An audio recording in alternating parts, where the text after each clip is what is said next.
देख लेते हैं। वो देखो, वहाँ पर कुछ लोग लड़ाई कर रहे हैं। चलो जल्दी चलो।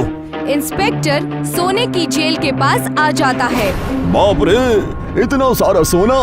ये सोना हमारा है, हमने इसे शहर से चुराया है। अच्छा, तो शहर में जो सोने की चोरी हुई है तो वो तुमने चुराया है। हवलदार, इन सबको गिरफ्तार कर लो। इंस्पेक्टर साहब, मैं चोर नहीं हूँ। अगर चोर नहीं हो तो ये सोना थैले में भरकर कहाँ ले जा रहे थे?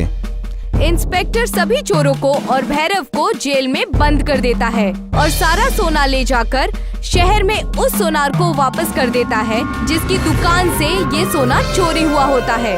दूसरी तरफ दिवाकर मेहनत करके अपने खेतों में फल सब्जियां उगाता है और अपनी जिंदगी खुशी खुशी बिताने लगता है।